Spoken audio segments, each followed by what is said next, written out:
Today, I'm going to talk about how we manage compute at snap scale, and specifically how we worked with Google to create and adopt GKE custom compute classes to transform our infrastructure operations. Snap powers over 900 million monthly active users across the globe. We're a multi-cloud platform running 1,000 plus microservices on Kubernetes. GKE is one of our primary compute platforms. At this massive scale, we need to achieve two critical goals: effectively handling capacity constraints and rapidly take advantage of newer machine types that provide a better price to performance. Our legacy system created two massive roadblocks in achieving this. First, the traditional priority expander approach proved unworkable for our multi-tenant clusters.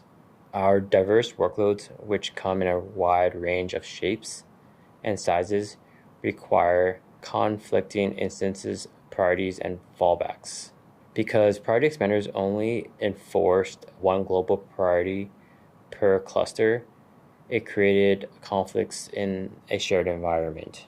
This forced us to break our efficient shared clusters into specialized units, multiplying our operational burden and undermining our optimal pod packing.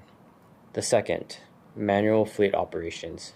Adopting new hardware like C4 instances meant a 2 to 4 week process across 100 plus clusters and 50 plus teams.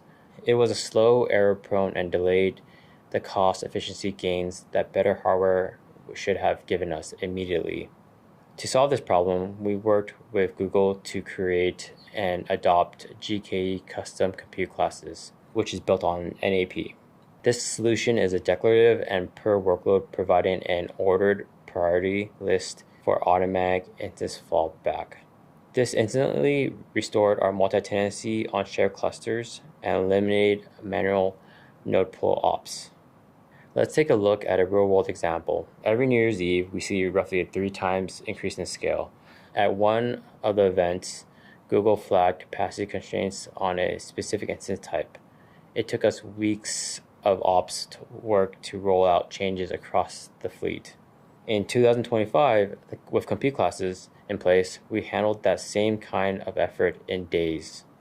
So to wrap up, here are 2 big takeaways from our experience building compute classes into Snap's infrastructure.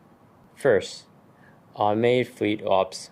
Before compute classes, scaling for a peak event like New Year's Eve meant weeks of manual coordination across node pools.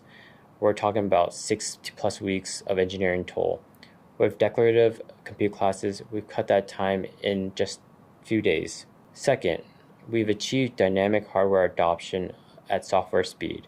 Whether it's onboarding a new instance family or responding to a capacity constraint, the change happens in one place, a single template, and is reflected across the fleet automatically.